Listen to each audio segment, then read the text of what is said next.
पे स्टडी कर रहे थे कि इसको हम स्टैटिक एनालिसिस भी कहते हैं। अगर आपको ध्यान होगा तो हॉरिजॉन्टल को हमने क्या कहा था कि इसको हम डायनामिक एनालिसिस कहते हैं और वर्टिकल को हम क्या कहते हैं, स्टैटिक एनालिसिस भी कहते हैं। ये यूजफुल होता है परफॉर्मेंस जानने के लिए। इसमें हम सेवरल कंपनीज की, ग्रुप्स की, डिपार्टमेंट्स की परफॉर्मेंस को जान सकते हैं।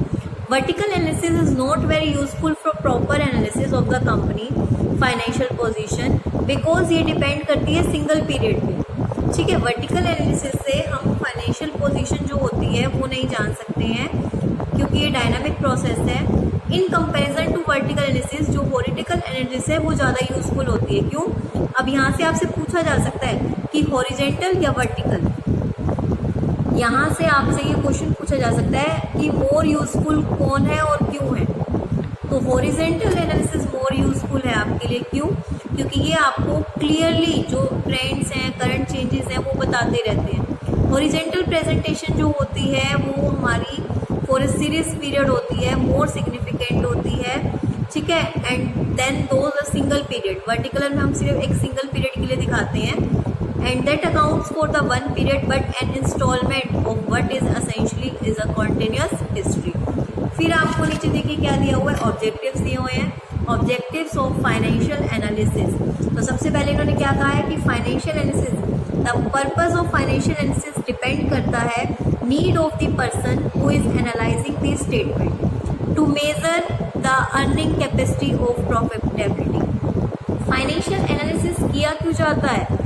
रॉबर्ट एंथोनी ने बोला द ओवरऑल ऑब्जेक्टिव, जो भी बिजनेस का हमारा ओवरऑल ऑब्जेक्टिव होता है वो एक सेटिस्फैक्ट्री रिटर्न लाने के लिए होता है कि जो हमने मार्केट में पैसा लगाया है उससे हमें एक सेटिस्फैक्ट्री रिटर्न मिले, हमारी फाइनेंशियल पोजीशन अच्छी हो। फाइनल एनालिसिस हमें हेल्प करता है कि हम एक्यूरेट प्रॉफिट लाएं जो भी हमने बिजनेस में पैसा लगाया है।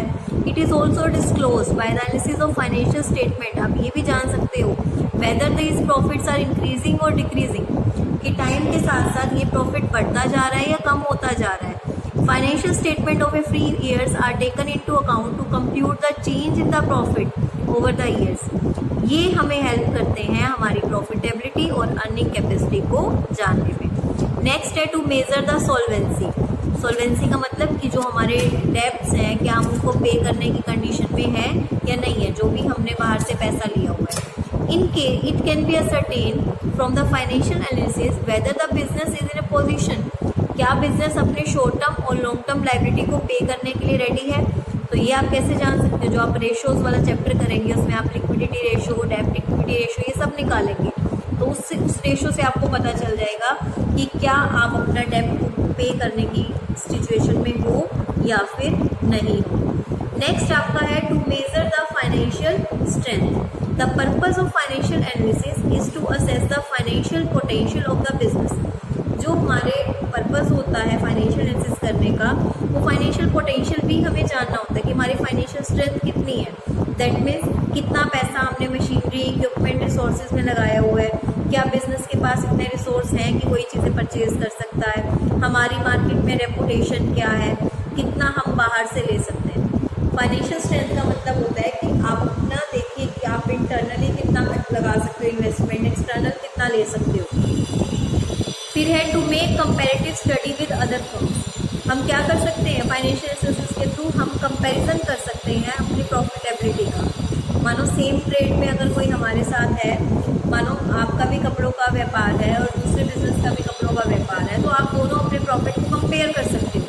या आपकी भी पेन की फैक्ट्री है, उनकी भी पेन की फैक्ट्री है, तो आप कंपेयर कर सकते हो कि कौन दोनों में से ज़्यादा प्रॉफिट कमा रहा है। ठीक है, फिर नेक्स्ट आपका है to measure the capability of payment of interest and dividend. हम यहाँ से ये भी जान सकते हैं कि जो हमें, जिनसे हमने लोन ले रखा है या डिवेंचर्स हमने जिनको इशू किए हुए हैं, क्या मैं उनका इंटरेस्ट टाइमली पे कर पा रही हूँ? क्योंकि इंटरेस्ट तो रेगुलर पे करना होता है। इसी तरह क्या हम अपने शेयर होल्डर्स को डिविडेंड दे पा रहे हैं? तो ये सब भी हम जान सकते हैं किसके थ्रू? फाइनेंशियल एनालिसिस के थ्रू। फिर हम क्या आइडेंटिफाई करते हैं? The trend of the business. Business का ट्रेंड क्या है, मतलब बिजनेस का जो प्रॉफिट है वो टाइम टू टाइम बढ़ रहा है या कम हो रहा है, किस डायरेक्शन में बिजनेस मूव कर रहा है, ग्रोथ में जा रहा है या बैकवर्ड आ रहा है, प्रोग्रेसिव है या नहीं है। फिर है टू जज the efficiency of the management. The purpose of financial analysis, उसमें आपका क्या होता है, हम अपनी फाइनेंशियल पॉलिसी जो भी बनाते हैं, मैनेजमेंट के द्वारा जो भी बनाई जाती हैं, हम उसकी एफिशिएंसी को क्या करते हैं, जज करते हैं। ठीक है, कि वो टाइमली बनाई गई है, प्रॉपर है या नहीं है, एफिशिएंट है या नहीं है। फिर है टू प्रोवाइड यूजफुल इंफॉर्मेशन, जो हमारी मैनेजमेंट है उनको एक यूजफुल इंफॉर्मेशन प्रोवाइड करना, जो भी इंफॉर्मेशन उनको चाहिए ताकि बिजनेस में जो भी शॉर्टकमिंग्स हैं हम उन्हें रिमूव कर सकें, हम उन्हें चेंज कर सकें। फिर है आपका यूजेस ऑफ फाइनेंशियल एनालिसिस, तो इसमें देखिए आपको क्या कह रखा है, फॉर टेकिंग इन्वेस्टमेंट डिसीजन, हम इससे क्या कर सकते हैं, इन्वेस्टमेंट डिसीजन आप सब कुछ जान चुके हो, इसकी हेल्प से आपने सब जान लिया है कि डिविडेंड कितना देना है, एप्रिसिएशन कितना मिला है आपको, इन्वेस्टमेंट कितनी सेफ है कितनी नहीं है, इन्वेस्टमेंट हमें कंटिन्यू रखनी चाहिए नहीं रखनी चाहिए, पैसा वापस ले लेना चाहिए। क्रेडिट डिसीजन हम ले सकते हैं कि हमें किसी को कस्टमर को लोन देना है या नहीं देना, क्रेडिट पे सामान देना है या नहीं देना। डिविडेंड डिसीजन हम ले सकते हैं कि हमें प्रॉफिट का कितना हिस्सा अपने पास रखना है और कितना हमें एज ए डिविडेंड देना है। फिर आपका है for estimating trend of the business, analysis of financial statement हमें हेल्प करता है, नंबर ऑफ ईयर हम रिवील कर सकते हैं, अपनी कॉस्ट, सेल, प्रॉफिट, अपनी फ्यूचर ग्रोथ को जान सकते हैं। फिर इन्होंने क्या बोला, for taking various managerial decision, आप मैनेजरियल डिसीजन ले सकते हो like liquidity, solvency, profitability, management में आपको कैसे क्या मैनेज करना है, वो सारे डिसीजन आप यहाँ पे ले सकते हैं। फिर आपका है significance and importance of financial analysis, क्या क्या सिग्निफिकेंस है देखो, कह रहे एट प्रेजेंट, आज के टाइम पे अभी at presently the analysis of financial statement has become of general interest, मतलब कॉमन बात हो गई है, बहुत सी पार्टीज़ हैं जो इंटरेस्टेड होती हैं कंपनी की फाइनेंशियल स्टेटमेंट देखने के लिए, बहुत अलग अलग रीज़न होते हैं। मानो एज ए स्टूडेंट आपको अपने स्कूल का प्रोजेक्ट बनाना है तो आपको कंपनी की फाइनेंशियल स्टेटमेंट चाहिए, 12th क्लास के बच्चे हैं, 11th क्लास के बच्चे अकाउंट्स का प्रोजेक्ट बनाते हैं तो उन्हें कंपनी की फाइनेंशियल स्टेटमेंट चाहिए, किसी को पैसा लगाना है, कोई सबके अलग अलग रीज़न हो सकते हैं। शेयर होल्डर है उसे बिजनेस की प्रॉफिटेबिलिटी के बारे में जानना है, कोई क्रेडिटर है उसे बिजनेस की लिक्विडिटी के बारे में जानना है कि क्या आप उसकी लायबिलिटी पे कर पाओगे या नहीं, तो सबके अलग अलग रीज़न है कि क्यों उनको ये चीज़ चाहिए। तो सबसे पहले हम देखते हैं कि मैनेजमेंट के लिए ये चीज़ इंपॉर्टेंट क्यों है, जो फाइनेंशियल स्टेटमेंट बनाई जाती हैं मैनेजमेंट के लिए इंपॉर्टेंट है क्योंकि मैनेजमेंट जानना चाहती है solvency, profitability and the capital structure of the firm. They want to make sure, वो ये चीज़ श्योर करना चाहती हैं जो बिजनेस है क्या वो सॉल्वेंट पोजीशन में है, क्या वो अपने डेब्ट टाइमली पे कर पाएंगे। They are interested not only, वो सिर्फ करंट ईयर के प्रॉफिट नहीं जानना चाहते, ठीक है, वो और उससे ज़्यादा फ्यूचर में भी जानना चाहते हैं क्या उनकी कैपेसिटी है कुछ अर्न करने की, वो कंपेयर करना चाहते हैं, ठीक है। तो केस्टनबर्ग ने कहा the management can measure effectiveness, फिर वो अपनी पॉलिसी बना सकती है, अपने डिसीजन ले सकती है, वो डिटरमाइन कर सकती है कि उन्हें क्या क्या नई नई पॉलिसी और प्रोसीजर आगे कंटिन्यू करने हैं, क्या क्या डॉक्यूमेंट्स हैं ऑनर्स के, वो सब कुछ जान सकती है। फिर है इन्वेस्टर्स जो बिजनेस में पैसा लगाते हैं, ऑब्वियस सी बात है वो बिजनेस को देखना चाहेंगे कि बिजनेस कितना लंबा चल सकता है, बिजनेस में पैसा लगाया है डूब ना जाए, तो उन्हें भी डिविडेंड चाहिए ज़्यादा रहे, सेफ्टी मेजर चेक करना है जो बिजनेस में उन्होंने पैसा लगाया है क्या वो सेफ है या नहीं है। फिर है क्रेडिटर्स कौन होते हैं आपके, जिनको आपको पैसा देना है, आपने उधार पे परचेज किया है या शॉर्ट टर्म आपने किसी से पैसा लिया हुआ है, तो क्रेडिटर्स भी लिक्विडिटी जानना चाहते हैं कि कंपनी के पास क्या सफिशिएंट करंट एसेट हैं जो टाइमली आके उनकी पेमेंट कर सके, ठीक है। लॉन्ग टर्म क्रेडिटर्स जानना चाहते हैं क्या कंपनी इंटरेस्ट दे पाएगी कि नहीं दे पाएगी, उनका डेब्ट टाइम पे कर पाएगी कि नहीं कर पाएगी, तो यहाँ पे वो ये शॉर्ट टर्म वाले तो करंट रेशो क्विक रेशो से ही जान जाएंगे, लॉन्ग टर्म वाले इंटरेस्ट कवरेज रेशो से जान सकते हैं। फिर आपका नेक्स्ट आपका है गवर्नमेंट क्यों इंटरेस्टेड होती है, गवर्नमेंट को भी तो टैक्स कलेक्ट करना है, तो गवर्नमेंट कैन जज on the basis of analysis, industry की प्रोग्रेस को जान सकती है, ठीक है। फिर वो डिसीजन ले सकती है कि उससे कितना जीएसटी लेना है, वो कंपेयर कर सकती है, उनकी कॉस्ट देख सकती है, उनका मार्जिन देखेगी कि वो कितना मार्जिन कमा रहे हैं, फिर उसी के अकॉर्डिंग वो उनसे जीएसटी कलेक्ट करेंगे। फिर है आपका फाइनेंशियल इंस्टीट्यूशन यानी कि बैंक, इंश्योरेंस कंपनी, ये लोग क्यों इंट्रोड्यूस होते हैं, ये भी आपको पैसा दे रहे हैं तो आपकी सोल्वेंसी के बारे में जानना चाहते हैं। फिर एम्प्लॉयज़ को भी तो क्या बोनस वगैरह चाहिए होते हैं ना, सैलरी चाहिए होती है, तो उन्हें अपनी वेजेस वगैरह बढ़ानी होती है, तो उनकी भी नज़र रहती है कि कंपनी कितना कमा रही है, कंपनी इस टाइम पे कहाँ पे है।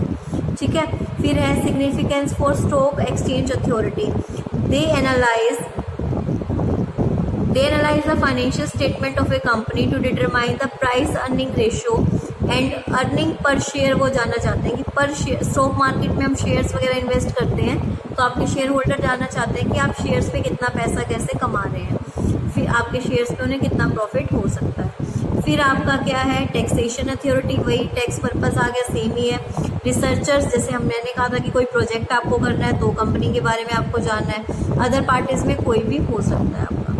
फिर है लिमिटेशंस कि फाइनेंशियल एनालिसिस में क्या क्या कमियां रही हैं। फाइनेंशियल एनालिसिस हेल्प करता है इंटरेस्टेड पार्टी को मेक एन असेसमेंट, वो एक असेसमेंट कर सकें, अपनी अर्निंग कैपेसिटी और फाइनेंशियल साउंडनेस को जान सकें। बट कहीं ना कहीं इसमें भी कुछ कमियां हैं। वो कमियां सबसे पहले क्या है, देखो, limitation of financial statement. Financial analysis based होती है फाइनेंशियल स्टेटमेंट पे। फाइनेंशियल स्टेटमेंट सफ़र करती है कुछ लिमिटेशन से। वो क्या है, देखिए, सम टाइम जो इन्फॉर्मेशन होती है वो इनकम्प्लीट और अनऑथेंटिक होती है।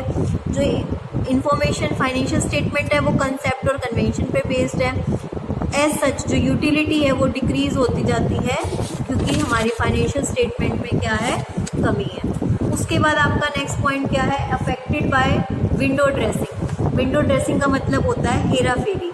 बिजनेस में हेरा फेरी तो होती है, हर कोई टैक्स से बचने के लिए या अपने बिजनेस की गुडविल के लिए अपने बिजनेस के अकाउंट्स में हेरा फेरी। विंडो ड्रेसिंग का मतलब किसी वैल्यू को कम ज़्यादा पे दिखा सकता है।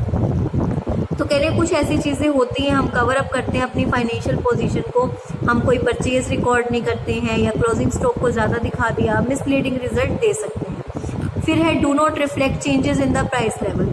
आपने वो चीज़ लिखी जो आपने खरीदी थी हिस्टोरिकल कॉस्ट पे, मार्केट में प्राइसेस चेंज हो रहे हैं तो प्राइस लेवल भी हम नहीं कंसीडर करते।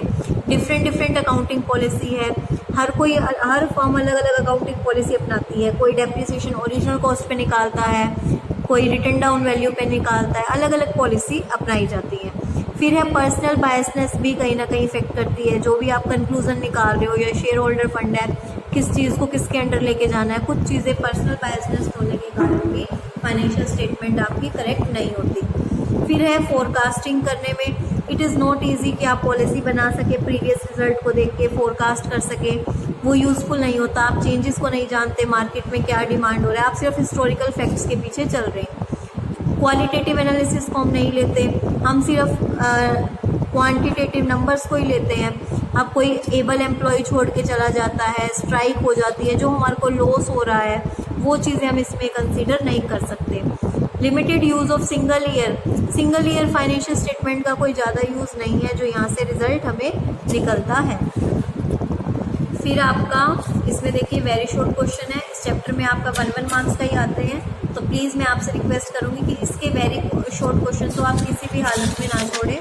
आप इसके प्लीज़ वेरी शॉर्ट क्वेश्चन जितने भी हैं तो आप इनको अच्छे से स्टडी करेंगे, चाहे वो आपके अंडरस्टैंडिंग बेस्ड हैं या जैसे भी हैं, ये क्वेश्चन आंसर आप ज़रूर स्टडी करेंगे और कोई भी आपको डाउट लगेगा तो आप इसमें से पूछेंगे।